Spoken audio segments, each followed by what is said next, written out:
Por favor, los abanicos para el senador Name. Los ventiladores. Sí, los abanicos. Bueno, mm, en primer término expresar mi acuerdo con la senadora Daira Galvis en la gravedad que le otorga al video que vimos, ¿no? Yo también considero que es completamente inaceptable una especie de estilo que se ha venido imponiendo en Colombia, particularmente por cuenta de las transnacionales, que es andar por ahí repartiendo baratijas, que por supuesto todos sabemos tienen el propósito de aceitar las determinaciones gubernamentales y de crear opinión pública a su favor. Yo he denunciado específicamente el caso del Anglo Ashanti en el Tolima, ¿no? Entonces, con el cuento que es que quieren mucho al fútbol, entonces el equipo de fútbol del departamento termina siendo el equipo de la transnacional. Entonces, si uno en el Tolima llega a decir que tiene dudas o reservas o no está de acuerdo con el proyecto minero, queda de enemigo del fútbol. Ese es el tipo de prácticas. En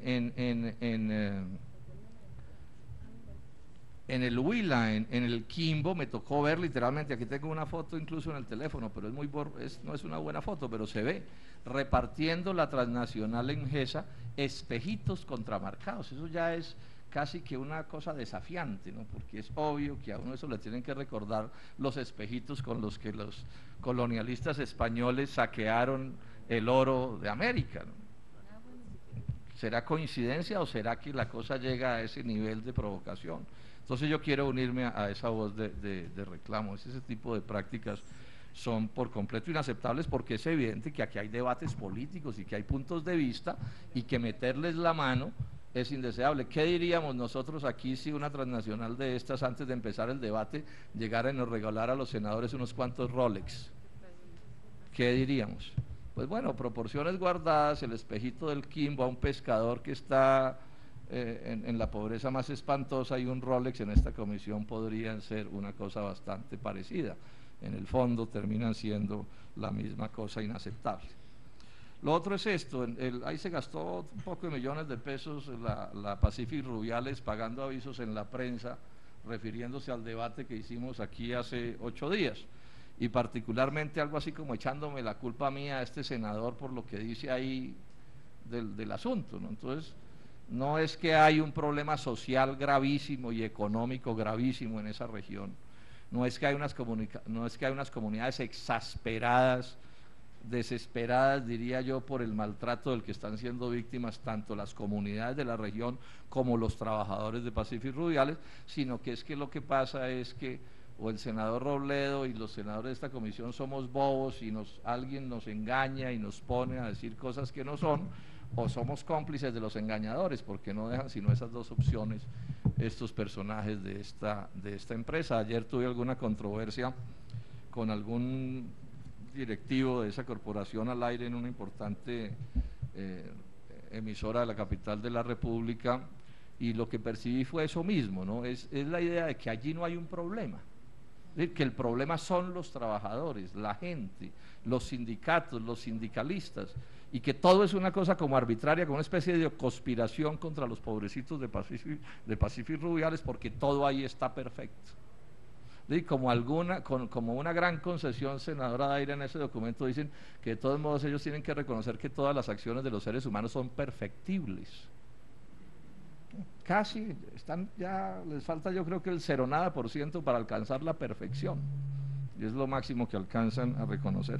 Yo tengo que decirles desde aquí a los propietarios y directivos de la Pacific Rubiales que yo me sostengo en cada una de las afirmaciones que hice hace 8 días, porque tengo pruebas, como las mostré aquí, fotográficas, documentales, etcétera, de cada una de las afirmaciones que hice. Espero poder terminar esta tarde una carta que les voy a dirigir ratificándome en lo que dije, y sobre todo insistiéndole una cosa que aprovecho y se la planteo a todas las grandes empresas de Colombia y particularmente a las del capital extranjero. Lo dije hace 8 días. Nosotros no estamos porque no haya actividad empresarial en este país, ni siquiera estamos en contra de que haya actividad de transnacionales como esas, o que no haya proyectos mineros energéticos, pero aquí sí tiene que haber una relación civilizada entre esta nación y esos inversionistas extranjeros.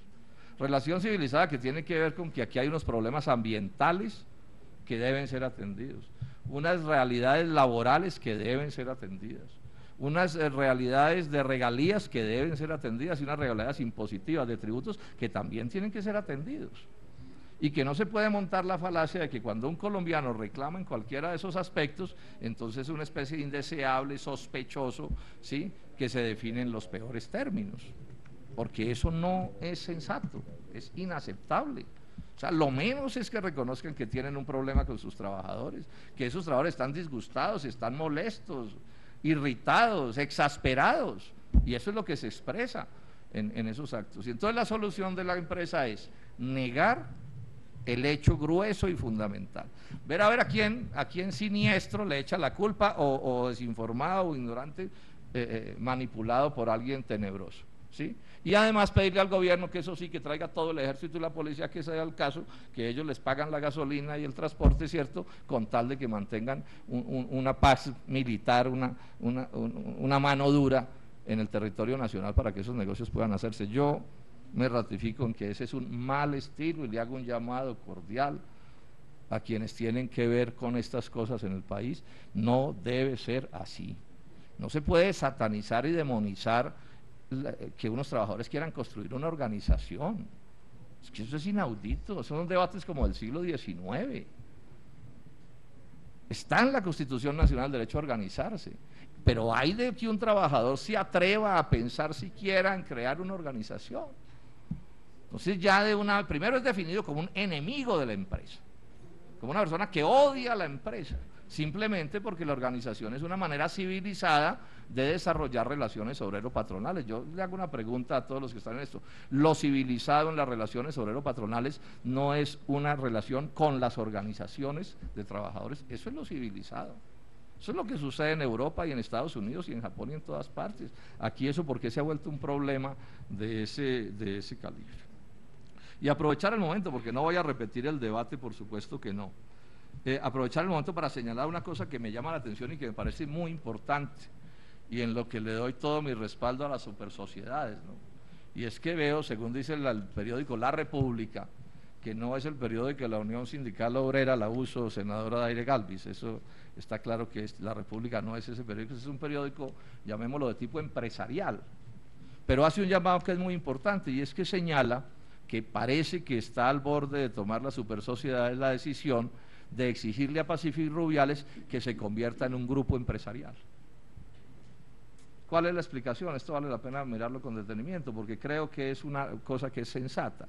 Dice La República que el grupo de Pacific Rubiales son 39 empresas, entre filiales, subsidiarias y sucursales, y dicen que hacen parte de una maraña empresarial, porque realmente cuando uno investiga estas cosas, desenredarlas es casi imposible, son verdaderas marañas empresariales, con una complicación que cuenta también La República: es una maraña empresarial montada en Panamá o desde Panamá, y lo que dice la información es que estas marañas montadas en Panamá son complicadísimas de conocerles sus movimientos y lo que está sucediendo con ellas.